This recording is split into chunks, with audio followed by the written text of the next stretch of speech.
ਵਿਰਾਸਤ ਤੇ ਤੁਸੀਂ ਸੁਣ ਰਹੇ ਹੋ ਰਾਂਡਾ ਬਰਨ ਦੀ ਲਿਖੀ ਹੋਈ ਕਿਤਾਬ ਰਹੱਸ, ਜਿਸ ਦਾ ਪੰਜਾਬੀ 'ਚ ਅਨੁਵਾਦ ਕੀਤਾ ਹੈ ਇੰਜੀਨੀਅਰ ਸੁਰਿੰਦਰਪਾਲ ਸਿੰਘ ਨੇ। ਅਧਿਆਇ ਪਹਿਲਾ ਰਹੱਸ ਪ੍ਰਗਟ ਹੁੰਦਾ ਹੈ। ਬੌਬ ਪ੍ਰਕਾਟਰ, ਦਾਰਸ਼ਨਿਕ, ਲੇਖਕ ਅਤੇ ਵਿਅਕਤੀਗਤ ਮਾਰਗਦਰਸ਼ਕ। ਰਹੱਸ ਨਾਲ ਤੁਹਾਨੂੰ ਆਪਣੀ ਹਰ ਮਨਚਾਹੀ ਚੀਜ਼ ਮਿਲ ਜਾਂਦੀ ਹੈ, ਖੁਸ਼ੀ, ਸਿਹਤ ਅਤੇ ਦੌਲਤ।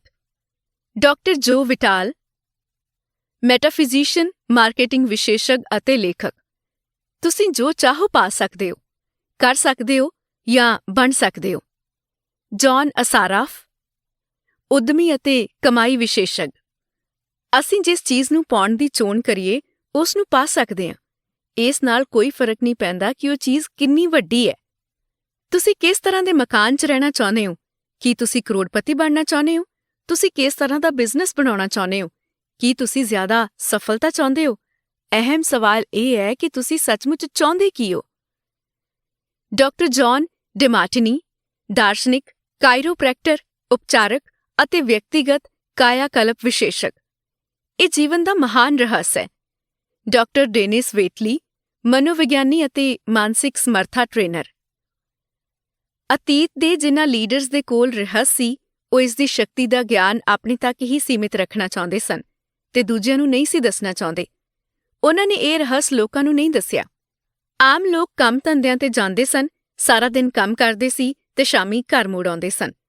ਉਨ੍ਹਾਂ ਦੀ ਜ਼ਿੰਦਗੀ ਇਸੇ ਚੱਕੀ ਤੇ ਚੱਲਦੀ ਸੀ ਤੇ ਉਨ੍ਹਾਂ ਕੋਲ ਜ਼ਰਾ ਜਿਹੀ ਵੀ ਸ਼ਕਤੀ ਨਹੀਂ ਸੀ, ਕਿਉਂਕਿ ਰਹੱਸ ਸਿਰਫ ਕੁਝ ਕੁ ਲੋਕਾਂ ਨੂੰ ਹੀ ਪਤਾ ਸੀ।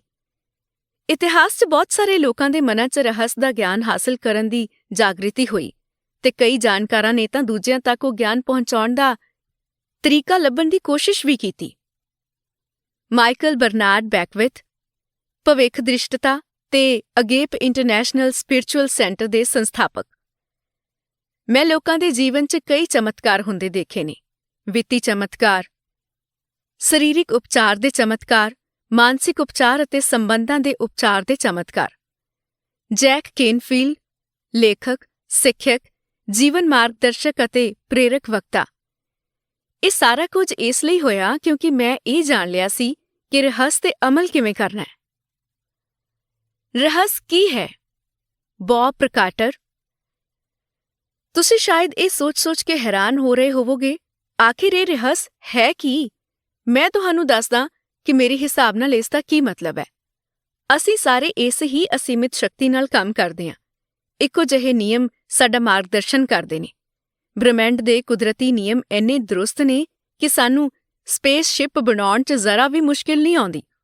ਅਸੀਂ ਲੋਕਾਂ ਨੂੰ ਚੰਨ 'ਤੇ ਭੇਜ ਸਕਦੇ ਹਾਂ ਤੇ ਅਸੀਂ ਸਪੇਸਸ਼ਿਪ ਦੇ ਉਤਰਨ ਦੇ ਪਲ ਨੂੰ ਵੀ ਸਟੀਕਤਾ ਨਾਲ ਕੰਟਰੋਲ ਕਰ ਸਕਦੇ ਹਾਂ। ਤੁਸੀਂ Bharat, Australia, New Zealand, Stockholm, London, Toronto, Montreal, New York ਜਾਂ ਚਾਹੇ ਜਿੱਥੇ ਵੀ ਰਹਿੰਦੇ ਹੋ, ਅਸੀਂ ਸਾਰੇ ਇੱਕੋ ਹੀ ਸ਼ਕਤੀ, ਇੱਕੋ ਹੀ ਨਿਯਮ ਨਾਲ ਕੰਮ ਕਰ ਰਹੇ ਹਾਂ। ਇਸ ਦਾ ਨਾਂ ਆਕਰਸ਼ਣ ਹੈ। ਰਹੱਸ ਆਕਰਸ਼ਣ ਦਾ ਨਿਯਮ ਹੈ। ਤੁਹਾਡੇ ਜੀਵਨ 'ਚ ਜਿਹੜੀਆਂ ਵੀ ਚੀਜ਼ਾਂ ਆ ਰਹੀਆਂ ਨੇ, ਉਨ੍ਹਾਂ ਨੂੰ ਤੁਸੀਂ ਆਪਣੇ ਜੀਵਨ 'ਚ ਆਕਰਸ਼ਿਤ ਕਰ ਰਹੇ ਹੋ ਤੇ ਉਹ ਉਹਨਾਂ ਤਸਵੀਰਾਂ ਰਾਹੀਂ ਤੁਹਾਡੇ ਵੱਲ ਆਕਰਸ਼ਿਤ ਹੋ ਰਹੀਆਂ ਨੇ, ਜਿਹੜੀਆਂ ਤੁਹਾਡੇ ਦਿਮਾਗ 'ਚ ਨੇ। ਭਾਵ, ਜੋ ਤੁਸੀਂ ਸੋਚ ਰਹੇ ਹੋ, ਤੁਹਾਡੇ ਮਸਤਿਸ਼ਕ 'ਚ ਜੋ ਕੁਝ ਵੀ ਚੱਲ ਰਿਹਾ ਹੈ, ਉਸ ਨੂੰ ਤੁਸੀਂ ਆਪਣੇ ਵੱਲ ਆਕਰਸ਼ਿਤ ਕਰ ਰਹੇ ਹੋ। ਤੁਹਾਡਾ ਹਰ ਵਿਚਾਰ ਇੱਕ ਵਾਸਤਵਿਕ ਵਸਤ, ਇੱਕ ਸ਼ਕਤੀ ਹੈ। ਪ੍ਰਿੰਟਿਸ ਮਲਫੋਰਡ, 1834-1891। ਦੁਨੀਆ ਦੇ ਮਹਾਨਤਮ ਸਿੱਖਿਅਕਾਂ ਨੇ ਸਾਨੂੰ ਦੱਸਿਆ ਕਿ ਆਕਰਸ਼ਣ ਦਾ ਨਿਯਮ ਦੁਨੀਆ ਦਾ ਸਭ ਤੋਂ ਸ਼ਕਤੀਸ਼ਾਲੀ ਨਿਯਮ ਹੈ। ਵਿਲੀਅਮ ਸ਼ੇਕਸਪੀਅਰ, ਰਾਬਰਟ ਬਰਾਉਨਿੰਗ ਤੇ ਵਿਲੀਅਮ ਬਲੈਕ ਨੇ ਇਸ ਨੂੰ ਆਪਣੀ ਕਵਿਤਾ 'ਚ ਸਿਖਾਇਆ। ਲੁਡਵਿਗ ਵੇਨ ਬੀਥੋਵਨ ਵਰਗੇ ਸੰਗੀਤਕਾਰਾਂ ਨੇ ਇਸ ਨੂੰ ਆਪਣੇ ਸੰਗੀਤ 'ਚ ਵਿਅਕਤ ਕੀਤਾ। ਲਿਓਨਾਰਦੋ ਦਾ ਵਿੰਚੀ ਨੇ ਇਸ ਨੂੰ ਆਪਣੀ ਪੇਂਟਿੰਗ 'ਚ ਉਕੇਰਿਆ।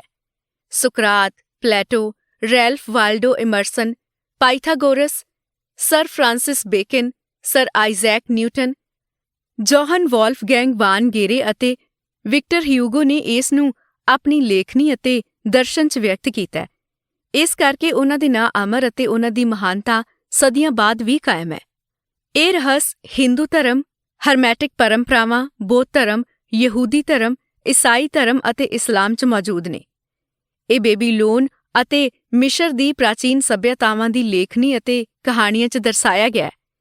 ਇਹ ਨਿਯਮ ਯੁਗਾਂ ਤੋਂ ਕਈ ਰੂਪਾਂ 'ਚ ਵਿਅਕਤ ਹੁੰਦਾ ਆ ਰਿਹਾ ਹੈ ਤੇ ਇਸ ਨੂੰ ਸਦੀਆਂ ਪੁਰਾਣੇ ਪ੍ਰਾਚੀਨ ਗ੍ਰੰਥਾਂ 'ਚ ਪੜ੍ਹਿਆ ਜਾ ਸਕਦਾ ਹੈ। ਇਸ ਨੂੰ 3000 ਈਸਾ ਪੂਰਵ 'ਚ ਪੱਥਰਾਂ ਤੇ ਉਕੇਰਿਆ ਗਿਆ ਸੀ। ਹਾਲਾਂਕਿ ਕੁਝ ਲੋਕ ਇਸ ਰਹੱਸ ਨੂੰ ਹਾਸਲ ਕਰਨਾ ਚਾਹੁੰਦੇ ਸਨ ਤੇ ਉਹਨਾਂ ਨੇ ਇਸ ਨੂੰ ਸੱਚਮੁੱਚ ਹਾਸਲ ਵੀ ਕਰ ਲਿਆ, ਲੇਕਿਨ ਇਹ ਹਮੇਸ਼ਾ ਤੋਂ ਮੌਜੂਦ ਸੀ ਤੇ ਕੋਈ ਵੀ ਇਸ ਨੂੰ ਲੱਭ ਸਕਦਾ ਸੀ। ਨਿਯਮ ਜਾਂ ਕਾਨੂੰਨ ਸਮੇਂ ਦੇ ਨਾਲ ਹੀ ਸ਼ੁਰੂ ਹੋ ਗਏ ਸਨ। ਇਸ ਦੀ ਹੋਂਦ ਹਮੇਸ਼ਾ ਤੋਂ ਸੀ ਤੇ ਹਮੇਸ਼ਾ ਰਹੇਗੀ ਵੀ। ਇਹੀ ਨਿਯਮ ਬ੍ਰਹਿਮੰਡ ਦੀ ਸਮੁੱਚੀ ਵਿਵਸਥਾ, ਤੁਹਾਡੇ ਜੀਵਨ ਦੇ ਹਰ ਪਲ ਅਤੇ ਤੁਹਾਡੇ ਜੀਵਨ ਦੇ ਹਰ ਅਨੁਭਵ ਨੂੰ ਨਿਸ਼ਚਿਤ ਕਰਦਾ ਹੈ।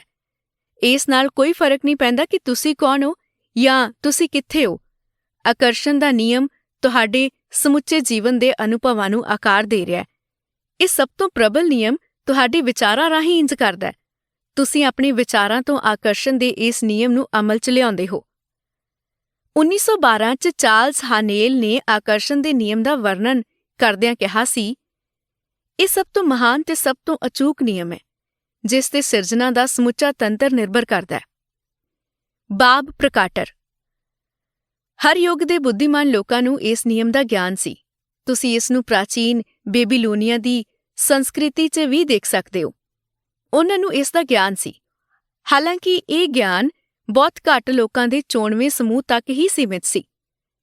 ਇਤਿਹਾਸਕਾਰ ਪ੍ਰਾਚੀਨ ਬੇਬੀਲੋਨ ਸੰਸਕ੍ਰਿਤੀ ਦੀ ਮਹਾਨ ਉਪਲਬਧੀ ਅਤੇ ਪ੍ਰਚੁਰ ਸਮਰਿੱਧੀ ਦਾ ਗੁਣਗਾਨ ਕਰਦੇ ਨਹੀਂ ਥੱਕਦੇ।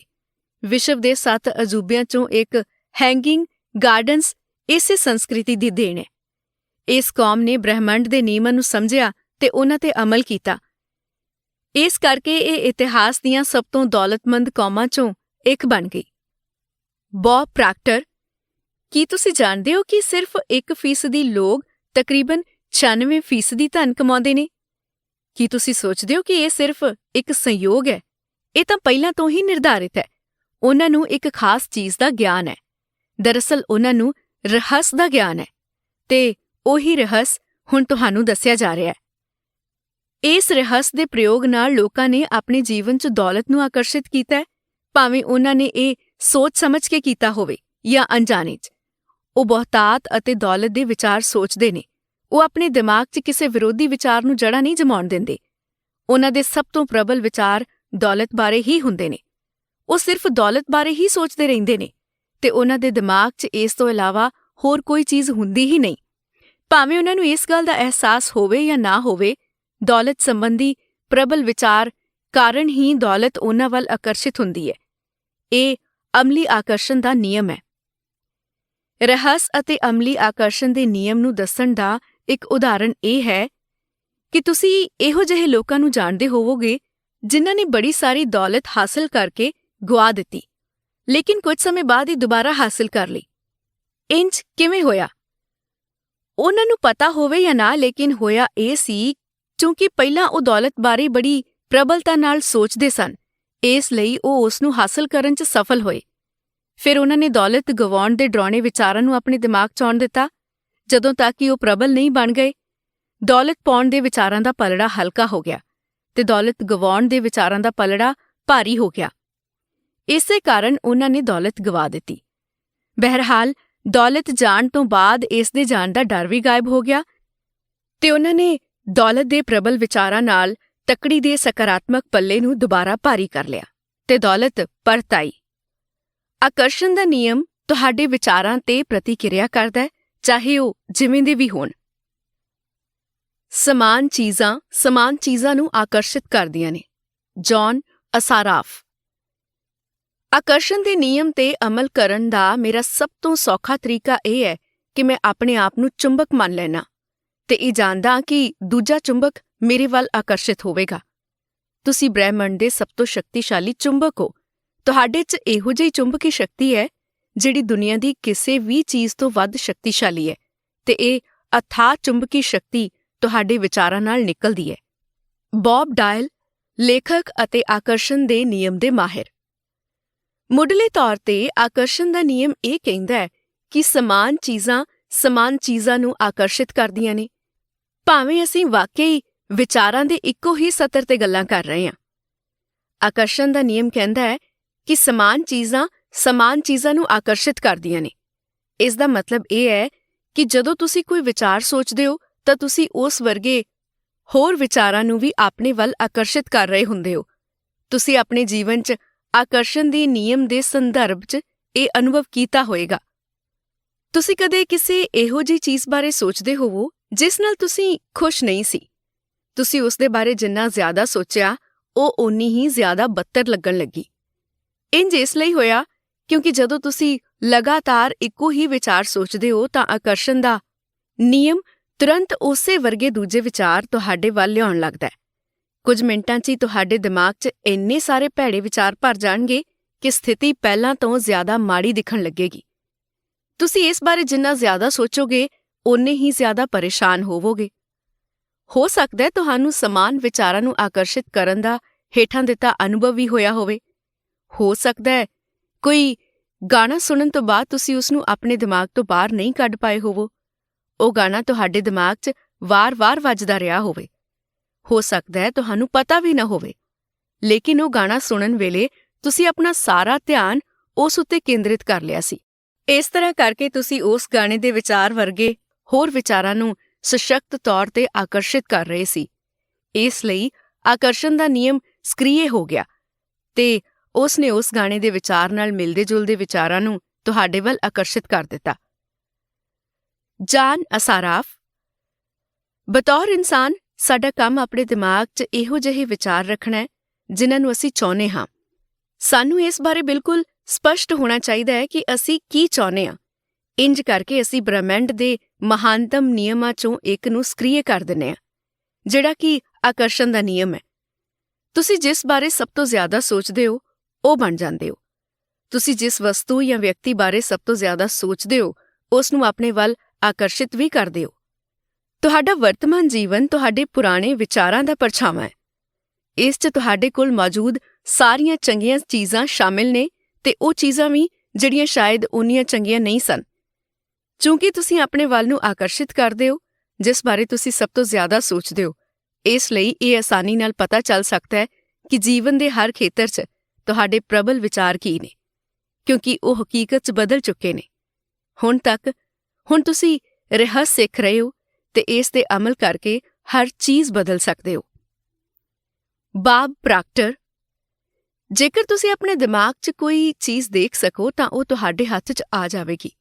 ਜੇਕਰ ਤੁਸੀਂ ਆਪਣੇ ਦਿਮਾਗ 'ਚ ਸੋਚ ਲਓ ਕਿ ਤੁਸੀਂ ਕੀ ਚਾਹੁੰਦੇ ਹੋ ਤੇ ਉਸ ਨੂੰ ਆਪਣੇ ਦਿਮਾਗ 'ਚ ਆਪਣਾ ਪ੍ਰਬਲ ਵਿਚਾਰ ਬਣਾ ਲਓ ਤਾਂ ਉਹ ਚੀਜ਼ ਤੁਹਾਡੇ ਜੀਵਨ 'ਚ ਪ੍ਰਗਟ ਹੋ ਜਾਵੇਗੀ। ਮਾਈਕ ਡੂਲੀ, ਲੇਖਕ ਅਤੇ ਅੰਤਰਰਾਸ਼ਟਰੀ ਵਕਤਾ: ਉਹਨਾਂ ਦਾ ਕਹਿਣਾ ਹੈ ਕਿ ਇਹ ਸਿਧਾਂਤ ਸੰਖੇਪ 'ਚ 5 ਸੌਖੇ ਸ਼ਬਦਾਂ 'ਚ ਦੱਸਿਆ ਜਾ ਸਕਦਾ ਹੈ।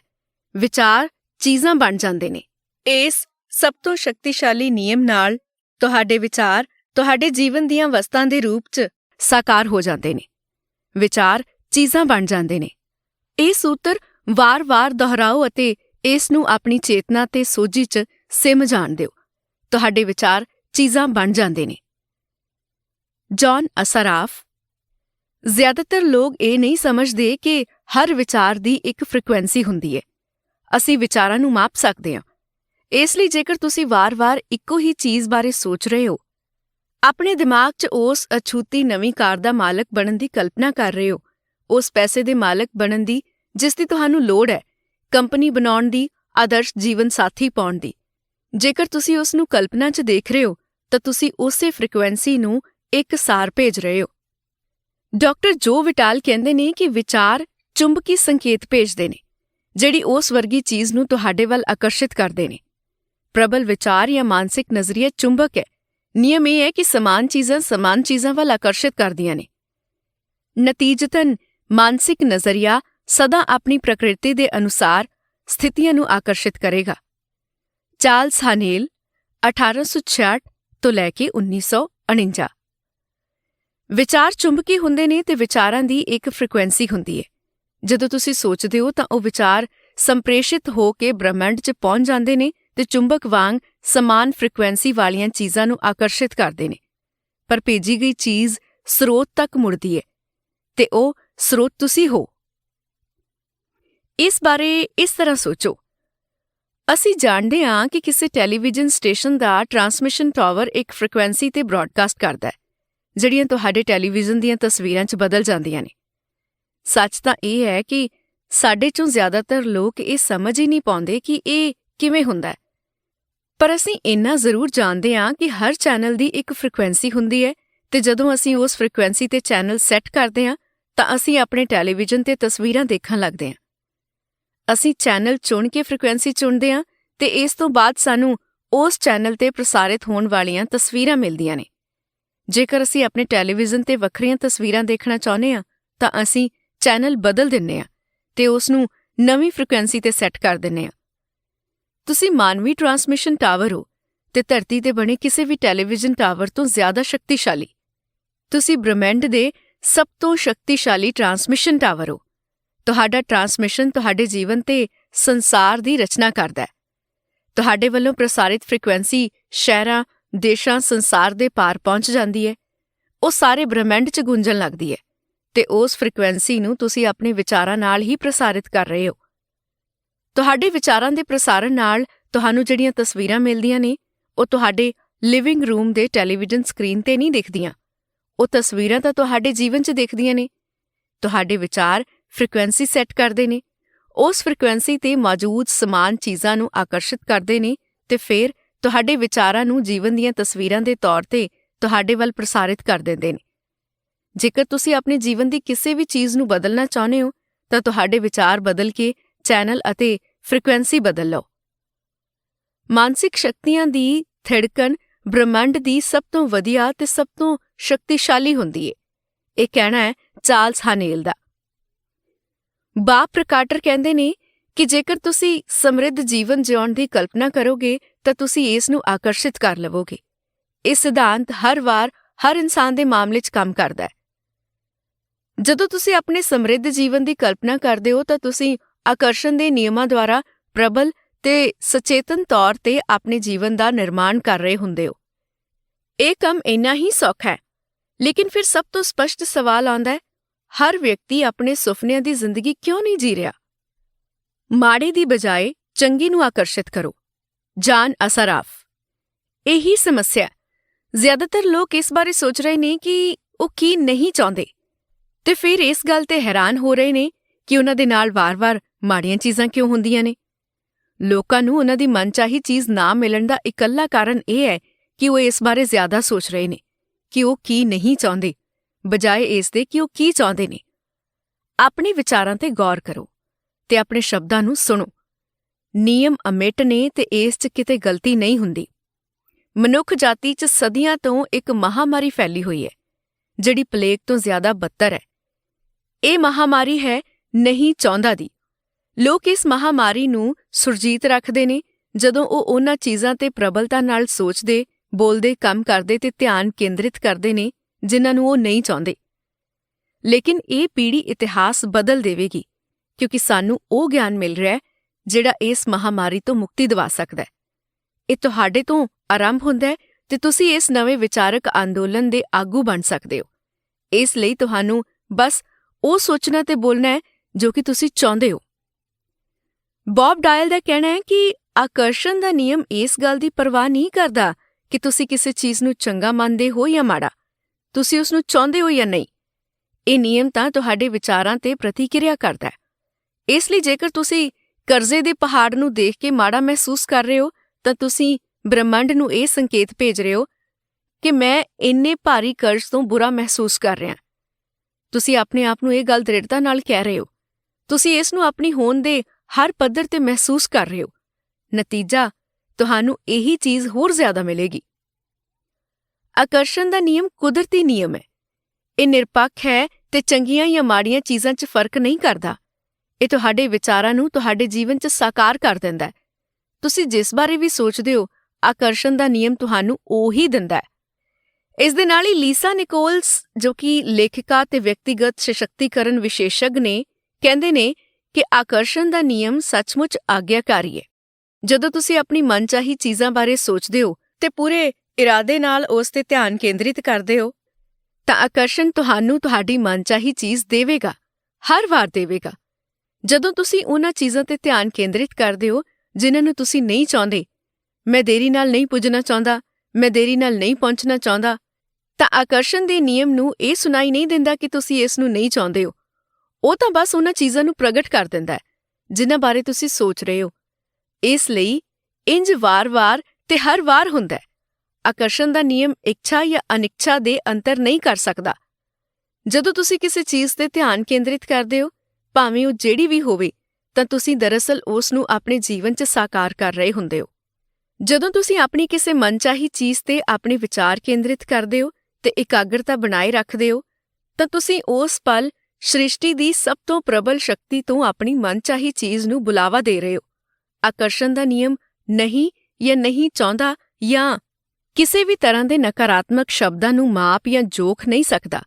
ਜਦੋਂ ਤੁਸੀਂ ਨਕਾਰਾਤਮਕ ਸ਼ਬਦ ਬੋਲਦੇ ਹੋ ਤਾਂ ਆਕਰਸ਼ਣ ਦਾ ਨਿਯਮ ਇਹ ਸੁਣਦਾ ਹੈ, ਮੈਂ ਇਹਨਾਂ ਕੱਪੜਿਆਂ ਤੇ ਕੋਈ ਚੀਜ਼ ਨਹੀਂ ਵਹਾਉਣੀ ਚਾਹੁੰਦਾ। ਮੈਂ ਇਹਨਾਂ ਕੱਪੜਿਆਂ ਤੇ ਕੋਈ ਚੀਜ਼ ਵਹਾਉਣਾ ਚਾਹੁੰਦਾ ਤੇ ਇਸ ਤੋਂ ਇਲਾਵਾ ਵੀ ਬਹੁਤੀਆਂ ਚੀਜ਼ਾਂ ਵਹਾਉਣਾ ਚਾਹੁੰਦਾ। ਮੈਂ ਮਾੜਾ ਹੇਅਰ ਕੱਟ ਨਹੀਂ ਚਾਹੁੰਦਾ, ਮੈਂ ਮਾੜਾ ਹੇਅਰ ਕੱਟ ਚਾਹੁੰਦਾ। ਮੈਂ ਨਹੀਂ ਚਾਹੁੰਦਾ ਕਿ ਮੈਨੂੰ ਦੇਰ ਹੋ ਜਾਏ, ਮੈਂ ਚਾਹੁੰਦਾ ਕਿ ਮੈਨੂੰ ਦੇਰ ਹੋ ਜਾਏ। ਮੈਂ ਨਹੀਂ ਚਾਹੁੰਦਾ ਕਿ ਉਹ ਵਿਅਕਤੀ ਮੇਰੇ ਨਾਲ ਬਦਤਮੀਜ਼ੀ ਨਾਲ ਪੇਸ਼ ਆਏ। ਮੈਂ ਚਾਹੁੰਦਾ ਕਿ ਉਹ ਵਿਅਕਤੀ ਤੇ ਹੋਰ ਵਿਅਕਤੀ ਮੇਰੇ ਨਾਲ ਬਦਤਮੀਜ਼ੀ ਨਾਲ ਪੇਸ਼ ਆਉਣ। ਮੈਂ ਨਹੀਂ ਚਾਹੁੰਦਾ ਕਿ ਰੈਸਤਰਾਂ ਵਾਲੇ ਸਾਡੀ ਟੇਬਲ ਕਿਸੇ ਹੋਰ ਨੂੰ ਦੇ ਦੇਣ। ਮੈਂ ਚਾਹੁੰਦਾ ਕਿ ਰੈਸਤਰਾਂ ਵਾਲੇ ਸਾਡੀ ਟੇਬਲ ਕਿਸੇ ਹੋਰ ਨੂੰ ਦੇਣ। ਮੈਂ ਨਹੀਂ ਚਾਹੁੰਦਾ ਕਿ ਇਹ ਜੁੱਤੀ ਕੱਟੇ, ਮੈਂ ਚਾਹੁੰਦਾ ਕਿ ਇਹ ਜੁੱਤੀ ਕੱਟੇ। ਮੈਂ ਇਸ ਕੰਮ ਨੂੰ ਨਹੀਂ ਸੰਭਾਲ ਸਕਦਾ। ਮੈਂ ਇਸ ਤੋਂ ਇਲਾਵਾ ਵੀ ਇਹੋ ਜਿਹੇ ਬਹੁਤ ਕੰਮ ਚਾਹੁੰਦਾ ਜਿਨ੍ਹਾਂ ਨੂੰ ਮੈਂ ਨਹੀਂ ਸੰਭਾਲ ਸਕਦਾ। ਮੈਂ ਫਲੂ ਦਾ ਸ਼ਿਕਾਰ ਨਹੀਂ ਹੋਣਾ ਚਾਹੁੰਦਾ। ਮੈਂ ਫਲੂ ਤੇ ਹੋਰ ਬਿਮਾਰੀਆਂ ਦਾ ਸ਼ਿਕਾਰ ਹੋਣਾ ਚਾਹੁੰਦਾ। ਮੈਂ ਬਹਿਸ ਨਹੀਂ ਕਰਨਾ ਚਾਹੁੰਦਾ। ਮੈਂ ਹੋਰ ਜ਼ਿਆਦਾ ਬਹਿਸ ਕਰਨਾ ਚਾਹੁੰਦਾ। ਮੇਰੇ ਨਾਲ ਇਸ ਤਰ੍ਹਾਂ ਨਾ ਬੋਲੋ। ਮੈਂ ਚਾਹੁੰਦਾ ਕਿ ਤੁਸੀਂ ਮੇਰੇ ਨਾਲ ਇੰਜ ਬੋਲੋ ਤੇ ਹੋਰ ਲੋਕ ਵੀ ਮੇਰੇ ਨਾਲ ਇਸੇ ਤਰ੍ਹਾਂ ਹੀ ਬੋਲਣ। ਆਕਰਸ਼ਣ ਦਾ ਨਿਯਮ ਤੁਹਾਨੂੰ ਉਹੀ ਦੇ ਰਿਹਾ ਹੈ ਜਿਸ ਬਾਰੇ ਤੁਸੀਂ ਸੋਚ ਰਹੇ ਹੋ। ਵਕਤ ਖਤਮ। ਬਾਬ ਕਾਰਟਰ ਦਾ ਕਹਿਣਾ ਹੈ ਕਿ ਆਕਰਸ਼ਣ ਦਾ ਨਿਯਮ ਹਮੇਸ਼ਾ ਕੰਮ ਕਰਦਾ ਹੈ। ਭਾਵੇਂ ਤੁਸੀਂ ਇਸ ਤੇ ਯਕੀਨ ਕਰਦੇ ਹੋ ਜਾਂ ਨਹੀਂ, ਭਾਵੇਂ ਤੁਸੀਂ ਇਸ ਨੂੰ ਸਮਝਦੇ ਹੋ ਜਾਂ ਨਹੀਂ। ਆਕਰਸ਼ਣ ਦਾ ਨਿਯਮ ਉਤਪੱਤੀ ਦਾ ਨਿਯਮ ਹੈ। ਕੁਆਂਟਮ ਭੌਤਿਕ ਸ਼ਾਸਤਰੀ ਸਾਨੂੰ ਦੱਸਦੇ ਨੇ ਕਿ ਸਮੁੱਚਾ ਬ੍ਰਹਿਮੰਡ ਵਿਚਾਰ ਨਾਲ ਉਤਪੰਨ ਹੋਇਆ ਹੈ। ਤੁਸੀਂ ਆਪਣੇ ਵਿਚਾਰਾਂ ਤੇ ਆਕਰਸ਼ਣ ਦੇ ਨਿਯਮਾਂ ਦੁਆਰਾ ਆਪਣੇ ਜੀਵਨ ਦਾ ਸਿਰਜਣ ਕਰ ਸਕਦੇ ਹੋ ਤੇ ਹਰ ਵਿਅਕਤੀ ਇਹੀ ਕਰ ਰਿਹਾ ਹੈ। ਤੁਸੀਂ ਇਸ ਗੱਲ ਨੂੰ ਜਾਣੋ ਜਾਂ ਨਾ ਜਾਣੋ, ਇਹ ਹਮੇਸ਼ਾ ਸਕ੍ਰਿਯ ਹੈ। ਇਹ ਸਾਰੇ ਇਤਿਹਾਸ 'ਚ ਤੁਹਾਡੇ ਅਤੇ ਹਰ ਵਿਅਕਤੀ ਦੇ ਜੀਵਨ 'ਚ ਸਕ੍ਰਿਯ ਰਿਹਾ ਹੈ। ਜਦੋਂ ਤੁਸੀਂ ਇਸ ਮਹਾਨ ਨਿਯਮ ਨੂੰ ਜਾਣ ਲੈਂਦੇ ਹੋ, ਉਦੋਂ ਜਾ ਕੇ ਤੁਹਾਨੂੰ ਪਤਾ ਚੱਲਦਾ ਹੈ ਕਿ ਤੁਸੀਂ ਹੈਰਾਨੀਕੁੰਨ ਤੌਰ ਤੇ ਸ਼ਕਤੀਸ਼ਾਲੀ ਹੋ। ਤੁਸੀਂ ਸਿਰਫ ਸੋਚ ਕੇ ਆਪਣੇ ਜੀਵਨ 'ਚ ਕਿੰਨੀਆਂ ਸਾਰੀਆਂ ਨਿਆਮਤਾਂ ਲਿਆ ਸਕਦੇ ਹੋ। ਲੀਸਾ ਨਿਕੋਲਸ ਕਹਿੰਦੇ ਨੇ ਕਿ ਇਹ ਓਨਾ ਹੀ ਕੰਮ ਕਰਦਾ ਹੈ ਜਿੰਨਾ ਤੁਸੀਂ ਸੋਚਦੇ ਹੋ। ਜਦੋਂ ਵੀ ਤੁਹਾਡੇ ਵਿਚਾਰ ਪ੍ਰਵਾਹਿਤ ਹੁੰਦੇ ਨੇ, ਆਕਰਸ਼ਣ ਦਾ ਨਿਯਮ ਕੰਮ ਕਰਨ ਲੱਗਦਾ ਹੈ। ਜਦੋਂ ਤੁਸੀਂ ਅਤੀਤ ਬਾਰੇ ਸੋਚਦੇ ਹੋ ਤਾਂ ਆਕਰਸ਼ਣ ਦਾ ਨਿਯਮ ਕੰਮ ਕਰਨ ਲੱਗਦਾ ਹੈ। ਜਦੋਂ ਤੁਸੀਂ ਵਰਤਮਾਨ ਜਾਂ ਭਵਿੱਖ ਬਾਰੇ ਸੋਚਦੇ ਹੋ ਤਾਂ ਆਕਰਸ਼ਣ ਦਾ ਨਿਯਮ ਕੰਮ ਕਰਨ ਲੱਗਦਾ ਹੈ। ਇਹ ਇੱਕ ਨਾ ਖਤਮ ਹੋਣ ਵਾਲੀ ਪ੍ਰਕਿਰਿਆ ਹੈ। ਕੋਈ ਪੌਜ਼ ਬਟਨ ਨਹੀਂ ਹੈ, ਕੋਈ ਸਟਾਪ ਬਟਨ ਨਹੀਂ। ਤੁਹਾਡੇ ਵਿਚਾਰਾਂ ਵਾਂਗ ਇਹ ਵੀ ਹਮੇਸ਼ਾ ਸਕ੍ਰਿਯ ਰਹਿੰਦਾ ਹੈ। ਚਾਹੇ ਤੁਹਾਨੂੰ ਇਸ ਦਾ ਅਹਿਸਾਸ ਹੋਵੇ ਜਾਂ ਨਾ ਹੋਵੇ, ਅਸੀਂ ਜ਼ਿਆਦਾਤਰ ਸਮਾਂ ਸੋਚਦੇ ਹੀ ਰਹਿੰਦੇ ਹਾਂ। ਜਦੋਂ ਤੁਸੀਂ ਕਿਸੇ ਨੂੰ ਬੋਲਦੇ ਜਾਂ ਸੁਣਦੇ ਹੋ ਤਾਂ ਵੀ ਤੁਸੀਂ ਸੋਚ ਰਹੇ ਹੁੰਦੇ ਹੋ। ਜਦੋਂ ਤੁਸੀਂ ਅਖਬਾਰ ਪੜ੍ਹਦੇ ਜਾਂ ਟੈਲੀਵਿਜ਼ਨ ਦੇਖਦੇ ਹੋ ਤਾਂ ਤੁਸੀਂ ਸੋਚ ਰਹੇ ਹੁੰਦੇ ਹੋ। ਜਦੋਂ ਤੁਸੀਂ ਅਤੀਤ ਦੀਆਂ ਘਟਨਾਵਾਂ ਨੂੰ ਯਾਦ ਕਰਦੇ ਹੋ ਤਾਂ ਵੀ ਤੁਸੀਂ ਸੋਚ ਹੀ ਰਹੇ ਹੁੰਦੇ ਹੋ। ਜਦੋਂ ਤੁਸੀਂ ਭਵਿੱਖ ਬਾਰੇ ਵਿਚਾਰ ਕਰਦੇ ਹੋ ਤਾਂ ਤੁਸੀਂ ਸੋਚ ਰਹੇ ਹੁੰਦੇ ਹੋ। ਜਦੋਂ ਤੁਸੀਂ ਕਾਰ ਚਲਾਉਂਦੇ ਹੋ ਤਾਂ ਤੁਸੀਂ ਸੋਚ ਰਹੇ ਹੁੰਦੇ ਹੋ। ਸਾਡੇ 'ਚੋਂ ਜ਼ਿਆਦਾਤਰ ਲੋਕਾਂ ਦਾ ਸੋਚਣਾ ਉਦੋਂ ਬੰਦ ਹੁੰਦਾ ਹੈ ਜਦੋਂ ਅਸੀਂ ਸੌਂ ਜਾਂਦੇ ਹਾਂ। ਬਹਰਹਾਲ, ਨੀਂਦਰ 'ਚ ਵੀ ਆਕਰਸ਼ਣ ਦੀਆਂ ਸ਼ਕਤੀਆਂ ਸੌਣ ਤੋਂ ਪਹਿਲਾਂ ਸਾਡੇ ਆਖਰੀ ਵਿਚਾਰਾਂ ਤੇ ਕੰਮ ਕਰਦੀਆਂ ਨੇ। ਇਸ ਲਈ ਸੌਣ ਤੋਂ ਪਹਿਲਾਂ ਚੰਗੇ ਵਿਚਾਰ ਸੋਚੋ। ਮਾਈਕਲ ਬਰਨਾਰਡ ਬੈਕਵਿਥ ਦਾ ਕਹਿਣਾ ਹੈ ਕਿ ਸਿਰਜਣਾ ਹਮੇਸ਼ਾ ਹੋ ਰਹੀ ਹੈ। ਜਦੋਂ ਵੀ ਕਿਸੇ ਵਿਅਕਤੀ ਦੇ ਮਨ 'ਚ ਕੋਈ ਵਿਚਾਰ ਆਉਂਦਾ ਹੈ ਜਾਂ ਉਸ ਦੇ ਕੋਲ ਸੋਚਣ ਦਾ ਸਦੀਵੀ ਨਜ਼ਰੀਆ ਹੁੰਦਾ ਹੈ ਤਾਂ ਉਹ ਸਿਰਜਣਾ ਕਰ ਰਿਹਾ ਹੈ। ਉਹਨਾਂ ਵਿਚਾਰਾਂ ਨਾਲ ਕੋਈ ਚੀਜ਼ ਪ੍ਰਗਟ ਹੋਣ ਵਾਲੀ ਹੈ।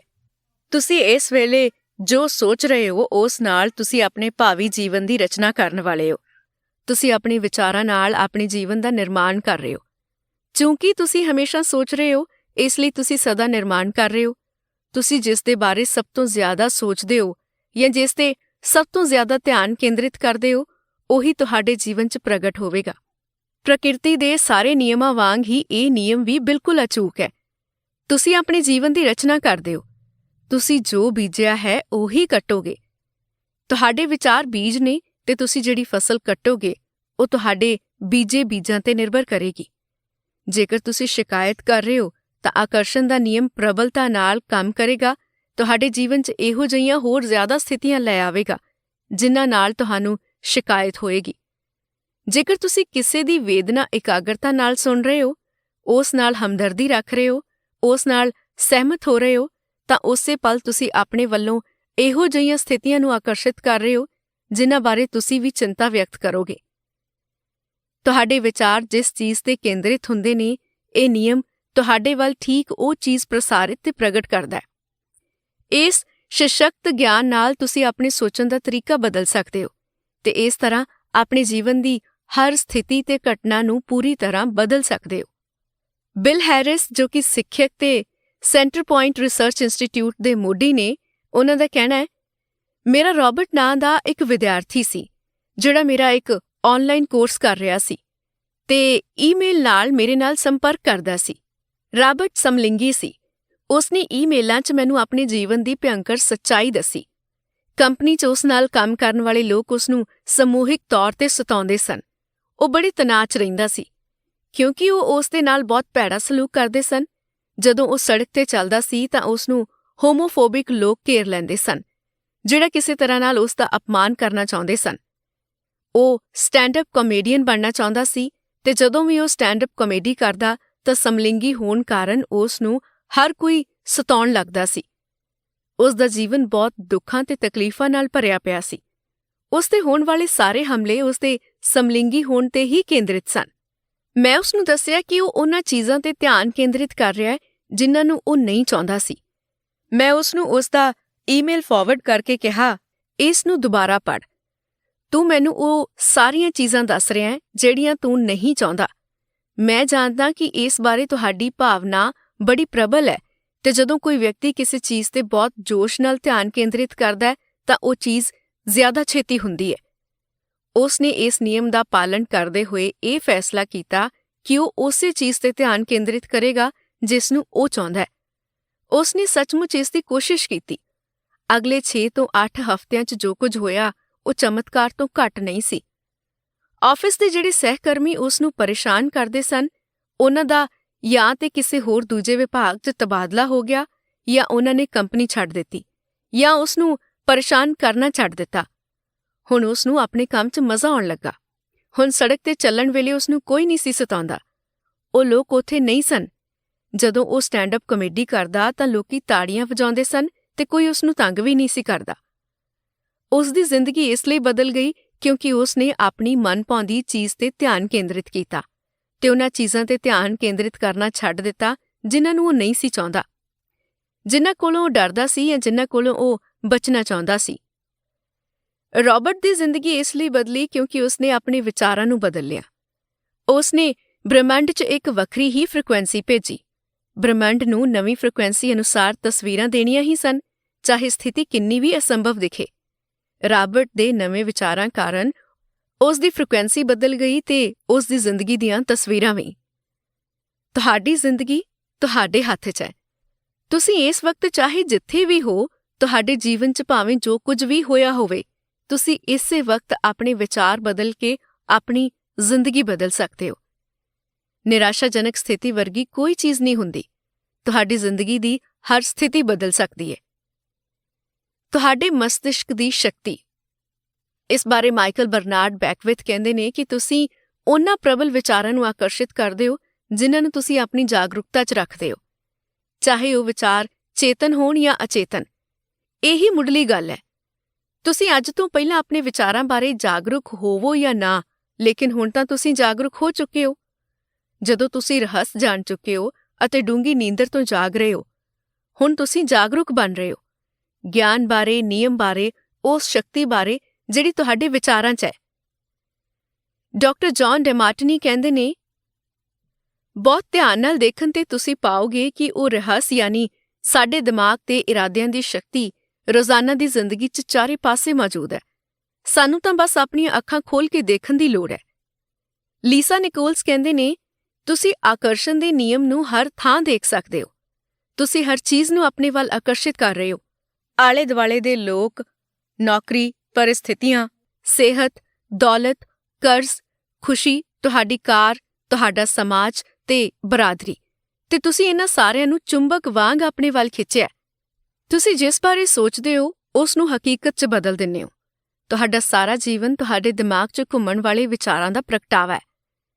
ਇਹ ਬ੍ਰਹਮੰਡ ਬਣਾਉਂਦਾ ਹੈ, ਹਟਾਉਂਦਾ ਨਹੀਂ ਹੈ। ਕੋਈ ਚੀਜ਼ ਆਕਰਸ਼ਣ ਦੇ ਨਿਯਮ ਤੋਂ ਪਰੇ ਨਹੀਂ ਹੈ। ਤੁਹਾਡੀ ਜ਼ਿੰਦਗੀ ਤੁਹਾਡੇ ਪ੍ਰਬਲ ਵਿਚਾਰਾਂ ਦਾ ਹੀ ਆਇਨਾ ਹੈ। ਇਸ ਧਰਤੀ ਤੇ ਮੌਜੂਦ ਸਾਰੇ ਜੀਵਿਤ ਪ੍ਰਾਣੀ ਆਕਰਸ਼ਣ ਦੇ ਨਿਯਮ ਨਾਲ ਹੀ ਕੰਮ ਕਰਦੇ ਨੇ। ਇਨਸਾਨਾਂ ਕੋਲ ਦਿਮਾਗ ਹੈ, ਵਿਵੇਕ ਹੈ। ਉਹ ਆਪਣੀ ਸੁਤੰਤਰ ਇੱਛਾ ਦਾ ਪ੍ਰਯੋਗ ਕਰਕੇ ਆਪਣੇ ਵਿਚਾਰ ਚੁਣ ਸਕਦੇ ਨੇ। ਉਹਨਾਂ ਕੋਲ ਨਿਰਣੇ ਕਰਨ ਤੇ ਆਪਣੇ ਮਾਨਸਿਕ ਵਿਚਾਰਾਂ ਨਾਲ ਆਪਣੇ ਜੀਵਨ ਦੀ ਸਿਰਜਣਾ ਕਰਨ ਦੀ ਸ਼ਕਤੀ ਹੁੰਦੀ ਹੈ। ਇਸ ਦੇ ਨਾਲ ਹੀ ਡਾਕਟਰ ਫਰੈਡ ਐਲਨ ਵੋਲਫ, ਜੋ ਕਿ ਕੁਆਂਟਮ ਭੌਤਿਕ ਸ਼ਾਸਤਰੀ, ਲੈਕਚਰਾਰ ਅਤੇ ਪੁਰਸਕਾਰ ਜੇਤੂ ਲੇਖਕ ਨੇ, ਉਹਨਾਂ ਦਾ ਕਹਿਣਾ ਹੈ ਕਿ ਮੈਂ ਖਿਆਲੀ ਪੁਲਾਓ ਜਾਂ ਖਿਆਲੀ ਪਾਗਲਪਨ ਦੇ ਨਜ਼ਰੀਏ ਨਾਲ ਤੁਹਾਨੂੰ ਇਹ ਗੱਲ ਨਹੀਂ ਕਹਿ ਰਿਹਾ ਹਾਂ। ਮੈਂ ਇਹ ਗੱਲ ਜ਼ਿਆਦਾ ਡੂੰਘੀ ਤੇ ਬੁਨਿਆਦੀ ਸੋਚ ਨਾਲ ਕਹਿ ਰਿਹਾ ਹਾਂ। ਕੁਆਂਟਮ ਫਿਜ਼ਿਕਸ ਇਸ ਖੋਜ ਵੱਲ ਸੱਚਮੁੱਚ ਇਸ਼ਾਰਾ ਕਰ ਰਿਹਾ ਹੈ। ਇਸ ਦਾ ਕਹਿਣਾ ਹੈ ਕਿ ਮਸਤਿਸ਼ਕ ਦੇ ਬਿਨਾਂ ਤੁਹਾਡੇ ਕੋਲ ਬ੍ਰਹਮੰਡ ਹੋ ਹੀ ਨਹੀਂ ਸਕਦਾ, ਤੇ ਮਸਤਿਸ਼ਕ ਦਰਅਸਲ ਉਸ ਚੀਜ਼ ਨੂੰ ਆਕਾਰ ਦੇ ਰਿਹਾ ਜਿਸ ਬਾਰੇ ਸੋਚਿਆ ਜਾ ਰਿਹਾ ਹੈ। ਜੇਕਰ ਤੁਸੀਂ ਬ੍ਰਹਮੰਡ ਦੇ ਸਭ ਤੋਂ ਸ਼ਕਤੀਸ਼ਾਲੀ ਟਰਾਂਸਮਿਸ਼ਨ ਟਾਵਰ ਬਣਾਉਣ ਦੀ ਉਪਮਾ ਬਾਰੇ ਸੋਚੋ ਤਾਂ ਤੁਹਾਨੂੰ ਡਾਕਟਰ ਵੋਲਫ ਦੇ ਸ਼ਬਦਾਂ 'ਚ ਉਸ ਦੀ ਝਲਕ ਨਜ਼ਰ ਆ ਜਾਵੇਗੀ। ਤੁਹਾਡਾ ਮਸਤਿਸ਼ਕ ਜਿਹੋ ਜਿਹਾ ਵਿਚਾਰ ਸੋਚਦਾ ਹੈ, ਤੇਹੋ ਜਿਹੀਆਂ ਤਸਵੀਰਾਂ ਜ਼ਿੰਦਗੀ ਦੇ ਅਨੁਭਵਾਂ ਦੇ ਰੂਪ 'ਚ ਤੁਹਾਡੇ ਵੱਲ ਪ੍ਰਸਾਰਿਤ ਹੁੰਦੀਆਂ ਨੇ। ਤੁਸੀਂ ਆਪਣੇ ਵਿਚਾਰਾਂ ਨਾਲ ਨਾ ਕੇਵਲ ਆਪਣੇ ਜੀਵਨ ਦੀ ਸਿਰਜਣਾ ਕਰਦੇ ਹੋ, ਬਲਕਿ ਵਿਸ਼ਵ ਦੇ ਨਿਰਮਾਣ 'ਚ ਵੀ ਪ੍ਰਬਲ ਯੋਗਦਾਨ ਦਿੰਦੇ ਹੋ। ਜੇਕਰ ਤੁਸੀਂ ਸੋਚਦੇ ਹੋ ਕਿ ਤੁਸੀਂ ਮਹੱਤਵਹੀਣ ਹੋ ਤੇ ਇਸ ਦੁਨੀਆ 'ਚ ਤੁਹਾਡੇ ਕੋਲ ਥੋੜ੍ਹੀ ਜਿਹੀ ਵੀ ਸ਼ਕਤੀ ਨਹੀਂ ਹੈ, ਤਾਂ ਤੁਸੀਂ ਦੁਬਾਰਾ ਸੋਚ ਲਓ।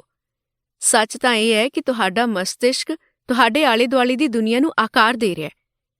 ਪਿਛਲੇ 80 ਸਾਲਾਂ 'ਚ ਕੁਆਂਟਮ ਭੌਤਿਕ ਸ਼ਾਸਤਰੀਆਂ ਨੇ ਚਮਤਕਾਰੀ ਕੰਮਾਂ ਤੇ ਖੋਜਾਂ ਕਾਰਨ ਅਸੀਂ ਹੁਣ ਮਾਨਵੀ ਮਸਤਿਸ਼ਕ ਦੀ ਅਸੀਮਿਤ ਸਿਰਜਨਾਤਮਕ ਸ਼ਕਤੀ ਨੂੰ ਜ਼ਿਆਦਾ ਚੰਗੀ ਤਰ੍ਹਾਂ ਸਮਝ ਚੁੱਕੇ ਹਾਂ। ਉਹਨਾਂ ਦੇ ਨਤੀਜੇ ਵਿਸ਼ਵ ਦੇ ਮਹਾਨਤਮ ਚਿੰਤਕਾਂ ਦੇ ਸ਼ਬਦਾਂ ਦੇ ਅਨੁਰੂਪ ਨੇ, ਜਿਨ੍ਹਾਂ 'ਚ Carnegie, Emerson, Shakespeare, Bacon, Krishna ਅਤੇ ਬੁੱਧ ਸ਼ਾਮਿਲ ਨੇ। ਬੌਬ ਪ੍ਰਕਾਟਰ ਕਹਿੰਦੇ ਨੇ ਕਿ ਜੇਕਰ ਤੁਸੀਂ ਇਸ ਨਿਯਮ ਨੂੰ ਨਹੀਂ ਸਮਝਦੇ ਹੋ ਤਾਂ ਇਸ ਦਾ ਮਤਲਬ ਇਹ ਨਹੀਂ ਹੈ ਕਿ ਤੁਹਾਨੂੰ ਇਸ ਨੂੰ ਅਪਰਵਾਨ ਕਰ ਦੇਣਾ ਚਾਹੀਦਾ ਹੈ। ਹੋ ਸਕਦਾ ਹੈ ਤੁਸੀਂ ਬਿਜਲੀ ਨੂੰ ਨਹੀਂ ਸਮਝਦੇ ਹੋਵੋ, ਲੇਕਿਨ ਇਸ ਦੇ ਬਾਵਜੂਦ ਤੁਸੀਂ ਉਸ ਤੋਂ ਪ੍ਰਾਪਤ ਲਾਭਾਂ ਦਾ ਆਨੰਦ ਮਾਣਦੇ ਹੋ।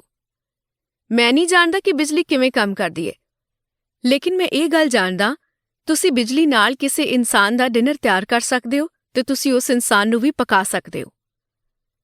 ਮਾਈਕਲ ਬਰਨਾਰਡ ਬੇਕਵਿਥ ਕਹਿੰਦੇ ਨੇ ਕਿ ਅਕਸਰ ਇਹ ਮਹਾਨ ਰਹੱਸ ਨੂੰ ਸਮਝਣ ਤੋਂ ਬਾਅਦ ਲੋਕ ਇਸ ਗੱਲ ਨਾਲ ਘਬਰਾ ਜਾਂਦੇ ਨੇ ਕਿ ਉਹਨਾਂ ਕੋਲ ਕਿੰਨੇ ਸਾਰੇ ਨਕਾਰਾਤਮਕ ਵਿਚਾਰ ਨੇ। ਉਹਨਾਂ ਨੂੰ ਜਾਣ ਲੈਣਾ ਚਾਹੀਦਾ ਹੈ ਕਿ ਬਤੌਰ ਵਿਗਿਆਨਕ ਇਹ ਸਾਬਿਤ ਹੋ ਚੁੱਕਿਆ ਹੈ ਕਿ ਸਕਾਰਾਤਮਕ ਵਿਚਾਰ ਨਕਾਰਾਤਮਕ ਵਿਚਾਰਾਂ ਨਾਲੋਂ ਸੈਂਕੜੇ ਗੁਣਾ ਜ਼ਿਆਦਾ ਸ਼ਕਤੀਸ਼ਾਲੀ ਹੁੰਦੇ ਨੇ। ਇਹ ਜਾਣਨ ਤੋਂ ਬਾਅਦ ਲੋਕਾਂ ਦੀ ਚਿੰਤਾ ਕਾਫੀ ਘੱਟ ਹੋ ਜਾਂਦੀ ਹੈ। ਸੱਚਾਈ ਤਾਂ ਇਹ ਹੈ ਕਿ ਤੁਹਾਡੇ ਜੀਵਨ 'ਚ ਕੋਈ ਨਕਾਰਾਤਮਕ ਚੀਜ਼ ਲਿਆਉਣ ਲਈ ਬਹੁਤੇ ਨਕਾਰਾਤਮਕ ਵਿਚਾਰ ਅਤੇ ਲਗਾਤਾਰ ਨਕਾਰਾਤਮਕ ਸੋਚ ਦੀ ਲੋੜ ਹੁੰਦੀ ਹੈ। ਬਹਰਹਾਲ, ਜੇਕਰ ਤੁਸੀਂ ਲੰਮੇ ਸਮੇਂ ਤੱਕ ਨਕਾਰਾਤਮਕ ਵਿਚਾਰ ਸੋਚਦੇ ਰਹੋਗੇ ਤਾਂ ਉਹ ਤੁਹਾਡੇ ਜੀਵਨ 'ਚ ਪ੍ਰਗਟ ਹੋ ਜਾਣਗੇ। ਜੇਕਰ ਤੁਸੀਂ ਨਕਾਰਾਤਮਕ ਵਿਚਾਰਾਂ ਬਾਰੇ ਚਿੰਤਾ ਕਰੋਗੇ ਤਾਂ ਤੁਸੀਂ ਆਪਣੇ ਨਕਾਰਾਤਮਕ ਵਿਚਾਰਾਂ ਬਾਰੇ ਹੋਰ ਜ਼ਿਆਦਾ ਚਿੰਤਾਵਾਂ ਨੂੰ ਆਕਰਸ਼ਿਤ ਕਰੋਗੇ ਅਤੇ ਉਹਨਾਂ ਨੂੰ ਕਈ ਗੁਣਾ ਵਧਾ ਲਵੋਗੇ। ਇਸੇ ਵੇਲੇ ਫੈਸਲਾ ਕਰੋ ਕਿ ਤੁਸੀਂ ਸਿਰਫ ਚੰਗੇ ਵਿਚਾਰ ਹੀ ਸੋਚੋਗੇ। ਇਸੇ ਵਕਤ ਬ੍ਰਹਮੰਡ ਦੇ ਸਾਹਮਣੇ ਐਲਾਨ ਕਰੋ ਕਿ ਤੁਹਾਡੇ ਸਾਰੇ ਚੰਗੇ ਵਿਚਾਰ ਸ਼ਕਤੀਸ਼ਾਲੀ ਨੇ ਤੇ ਸਾਰੇ ਨਕਾਰਾਤਮਕ ਵਿਚਾਰ ਕਮਜ਼ੋਰ ਨੇ। ਲੀਸਾ ਨਿਕੋਲਸ ਕਹਿੰਦੇ ਨੇ ਕਿ ਰੱਬ ਦਾ ਸ਼ੁਕਰ ਹੈ ਕਿ ਵਿਚਾਰ ਆਉਣ ਤੇ ਉਹਨਾਂ ਦੇ ਸਾਕਾਰ ਹੋਣ ਵਿਚਕਾਰ ਫਾਸਲਾ ਹੁੰਦਾ ਹੈ ਤੇ ਸਮਾਂ ਲੱਗਦਾ ਹੈ। ਸ਼ੁਕਰ ਹੈ ਕਿ ਤੁਹਾਡੇ ਸਾਰੇ ਵਿਚਾਰ ਫੌਰਨ ਸੱਚ ਨਹੀਂ ਹੋ ਜਾਂਦੇ। ਜੇਕਰ ਇਸ ਤਰ੍ਹਾਂ ਹੁੰਦਾ ਤਾਂ ਅਸੀਂ ਬੜੀ ਮੁਸ਼ਕਿਲ 'ਚ ਪੈ ਜਾਂਦੇ। ਸਮਾਂ ਲੱਗਣ ਤੇ ਦੇਰ ਹੋਣ ਕਾਰਨ ਤੁਹਾਨੂੰ ਫਾਇਦਾ ਹੁੰਦਾ ਹੈ। ਇਸ ਨਾਲ ਤੁਹਾਨੂੰ ਦੁਬਾਰਾ ਸਮਝਣਾ, ਆਪਣੀ ਮਨਚਾਹੀ ਚੀਜ਼ ਬਾਰੇ ਸੋਚਣਾ ਤੇ ਇੱਕ ਨਵਾਂ ਵਿਕਲਪ ਚੁਣਨ ਦਾ ਮੌਕਾ ਮਿਲਦਾ ਹੈ। ਆਪਣੇ ਜੀਵਨ ਦਾ ਨਿਰਮਾਣ ਕਰਨ ਦੀ ਸਾਰੀ ਸ਼ਕਤੀ ਤੁਹਾਡੇ ਕੋਲ ਮੌਜੂਦ ਹੈ, ਕਿਉਂਕਿ ਇਸ ਵੇਲੇ ਤੁਸੀਂ ਇਹੀ ਸੋਚ ਰਹੇ ਹੋ।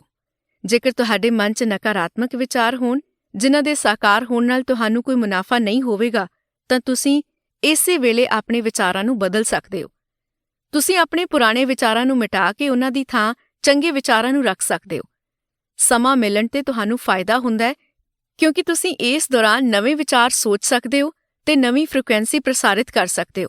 ਇਸੇ ਵਕਤ ਡਾਕਟਰ ਜੋ ਵਿਟਾਲ ਕਹਿੰਦੇ ਨੇ, ਆਪਣੇ ਵਿਚਾਰਾਂ ਬਾਰੇ ਜਾਗਰੂਕ ਬਣੋ, ਆਪਣੇ ਵਿਚਾਰਾਂ ਨੂੰ ਸਾਵਧਾਨੀ ਨਾਲ ਚੁਣੋ ਤੇ ਇਸ ਪ੍ਰਕਿਰਿਆ ਦਾ ਆਨੰਦ ਮਾਣੋ, ਕਿਉਂਕਿ ਤੁਸੀਂ ਆਪਣੇ ਜੀਵਨ ਦੇ ਮਾਸਟਰਪੀਸ ਹੋ।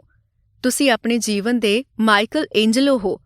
ਤੁਸੀਂ ਜਿਸ ਡੇਵਿਡ ਦੀ ਮੂਰਤੀ ਬਣਾ ਰਹੇ ਹੋ, ਉਹ ਤੁਸੀਂ ਆਪ ਹੀ ਹੋ। ਆਪਣੇ ਮਸਤਿਸ਼ਕ ਤੇ ਜਿੱਤ ਪਾਉਣ ਦਾ ਇੱਕ ਤਰੀਕਾ ਆਪਣੇ ਦਿਮਾਗ ਨੂੰ ਸ਼ਾਂਤ ਰੱਖਣਾ ਸਿੱਖਣਾ ਹੈ। ਇਸ ਕਿਤਾਬ ਦਾ ਹਰ ਇੱਕ ਟੀਚਰ ਹਰ ਦਿਨ ਸਾਧਨਾ ਕਰਦਾ ਹੈ। ਜਦੋਂ ਤੱਕ ਮੈਂ ਰਹੱਸ ਨਹੀਂ ਖੋਜਿਆ ਸੀ, ਉਦੋਂ ਤੱਕ ਮੈਨੂੰ ਇਹ ਅਹਿਸਾਸ ਹੀ ਨਹੀਂ ਸੀ ਕਿ ਸਾਧਨਾ 'ਚ ਕਿੰਨੀ ਸ਼ਕਤੀ ਹੁੰਦੀ ਹੈ। ਸਾਧਨਾ ਮਸਤਿਸ਼ਕ ਨੂੰ ਸ਼ਾਂਤ ਕਰ ਦਿੰਦੀ ਹੈ, ਵਿਚਾਰਾਂ ਨੂੰ ਕਾਬੂ ਕਰਨ 'ਚ ਮਦਦ ਕਰਦੀ ਹੈ, ਸਰੀਰ 'ਚ ਫੁਰਤੀ ਭਰ ਦਿੰਦੀ ਹੈ। ਇਸ ਕਿਤਾਬ ਨੂੰ ਪੂਰਾ ਸੁਣਨ ਲਈ ਅੱਜ ਹੀ ਡਾਊਨਲੋਡ ਕਰੋ ਵਿਰਾਸਤ ਐਪ, ਪਲੇ ਸਟੋਰ ਅਤੇ ਐਪ ਸਟੋਰ ਉੱਪਰ ਉਪਲਬਧ।